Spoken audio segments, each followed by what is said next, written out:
Hello, Mata. Hello, Fada.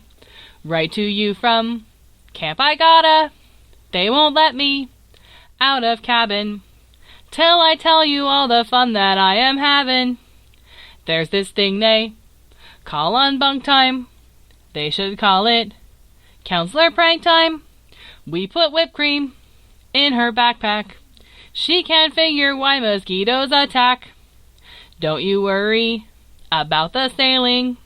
The boats do leak, but we're bailing.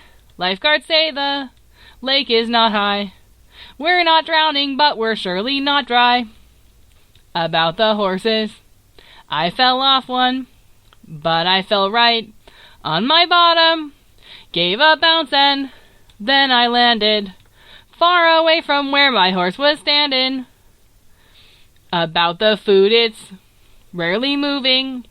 You should see the weight I'm losing.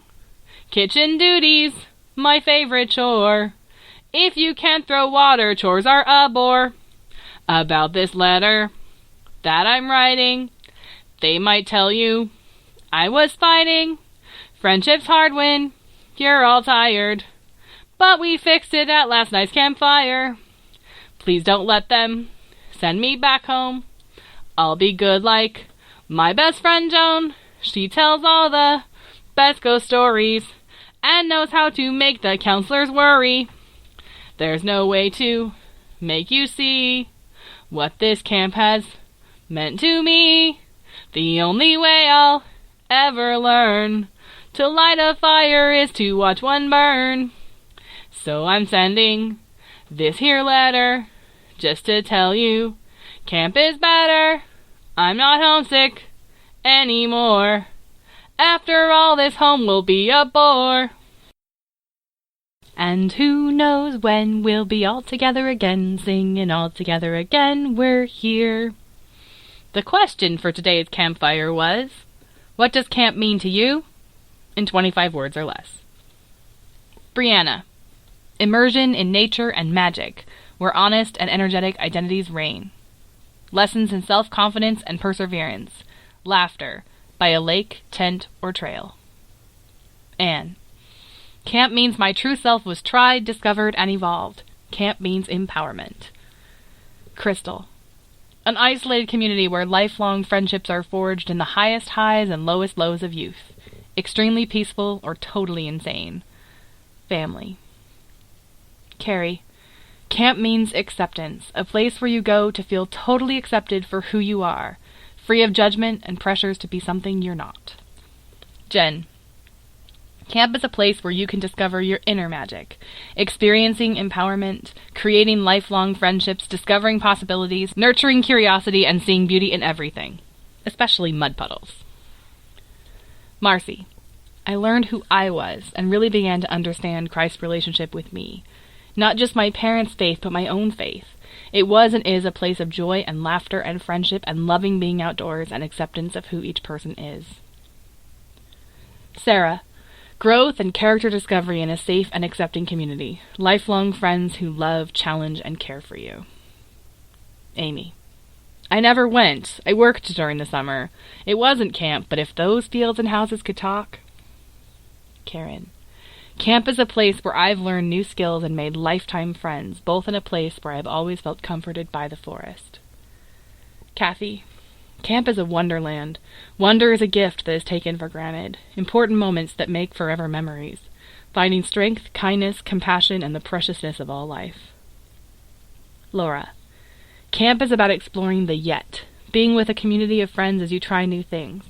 Might not be ready yet, but it is a safe space to practice and learn. Campers are put through challenges, sometimes unintentional, fire won't start in the rain, and the bond they create from overcoming the challenges gives them an identity. They feel safe then to explore and take on the yet. Bonsai. Camp is sacred healing land, filled with walls and trees that could tell stories for centuries about the strangers who arrived nervous and excited, and then left magically bonded, transformed for life, more authentic and aligned with their soul. Molly. Covered in dirt and bug bites, tired, fulfilled, and smelling like a piffy. Home from camp.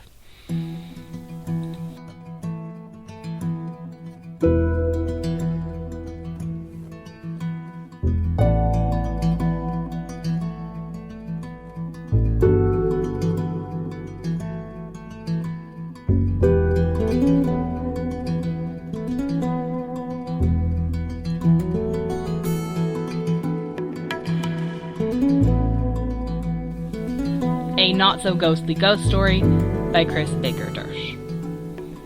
It was late. Really late. Later than I should have been walking back to my tent. I'll be the first to admit that. And of course I didn't have a flashlight. At camp, one never has a flashlight when one needs a flashlight. That's basically a rule. After a whole summer there, though, I knew the place like the back of my hand. I was unlikely to trip over something. When I first saw it, I was sure it was just a stray moonbeam, some stray stardust, some stray light from somewhere. It's amazing how quickly your brain can find a meaning for something when there is no meaning. I walked on the other side of the trail, perhaps a little faster, and told myself I was being ridiculous. As I got closer, it started to have more of a shape. Started to look more like a person. Started to become more scary. I have a tendency to overreact to things. I have a tendency to panic sometimes, and so I was still trying to convince myself it was just a moonbeam. As I got closer, it looked less like a moonbeam. As I got closer, it looked more defined, sort of like if a person was wearing a very, very oversized white t-shirt at midnight on the trail to my tent. I had still almost convinced myself it wasn't real when it started talking to me. "Kris," it said. "Kris, is that you?" Okay, maybe it was a scarecrow, maybe it was a moonbeam, maybe it was some spare bit of light, maybe it was even a loose horse, but none of those things should know what my name was. What do you say when a strange apparition by the side of a trail knows your name? Nothing. You just keep walking. I had never walked so fast, and mind you, I still didn't have a flashlight, and I was still afraid I might trip. "Kris," it said, "if that's you, will you please say something? It's Karen! It's Karen!" Oh my god. Oh my god. It was my friend, standing by the side of the trail, waiting for her friend to get back from the bathroom with the flashlight. You'd think there would be some lesson I learned from this, but the truth is I still walk around that camp at night. I still walk around without a flashlight, but I still never trip.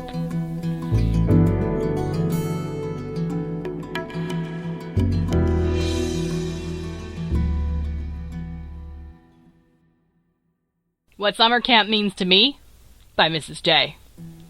Jesus lived at Malibu Summer Camp, in cedar cabins, and the dining hall with its red check tablecloths. He attended club meetings when not hiking.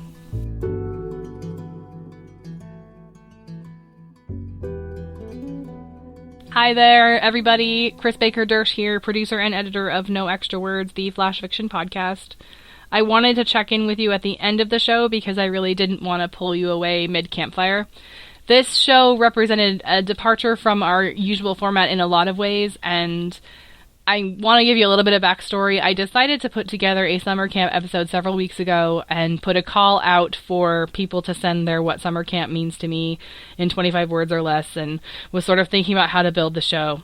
I had not specified which kind of camp I was talking about when I said summer camp, but for me, summer camp will always be synonymous with the Girl Scouts. My mother ran a Girl Scout day camp, and I spent my college years as a camp counselor at Girl Scout camp. And as I was putting this episode together, the Girl Scouts of Western Washington, which is the local region here for me, they were faced with a decision about how to defend their policy of inclusion when it came to accepting money from donors to fund their programs. And they reaffirmed that Girl Scouts and that camp is for everyone. And it was a really special moment for a lot of us who've been connected with them for a long time. And it made putting together this summer camp episode all the more meaningful for me. I really appreciate everyone who contributed, and it really was people from all over with all kinds of camp experiences. Have to give a huge shout out to Mrs. J. Mrs. J and I worked together a few years ago, and she took my call really above and beyond to a place where she wrote this piece of microfiction that was super fun and that I had to kind of give its own slot to. So it really is a different format. I wanted there to be an annoying camp song. I wanted there to be a ghost story, which I'm not good at writing, and so that became its own thing. In case anyone is wondering, yes, the ghost story is fiction. Anything that would say that I don't trip over my feet at camp would definitely be called fiction, and also the names have been changed to protect the innocent. I hope you enjoyed the summer camp episode as much as I enjoyed bringing it to you, and again, thank you to everyone who made it possible by adding their own contributions. What came out is not the episode I had in mind when I started this, and I think it's actually better. I am starting to move towards featuring more contributor stories and fewer of my own, which was always the goal of this podcast.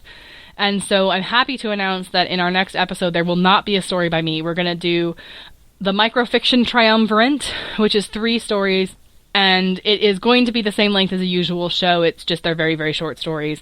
And I can confirm at this point that our contributors for the next episode are Nancy Stohlman, Lisa Falzon, and Taylor Eaton. I'm thrilled that each of these ladies are sharing their stories with us. I look forward to bringing those to you, and there are wonderful things beyond that in August and September that are coming for listeners of No Extra Words. So continue to check us out, noextrawords.wordpress.com. Be in touch, email, Facebook, all those things. And I look forward to seeing you all soon. In the meantime, take care.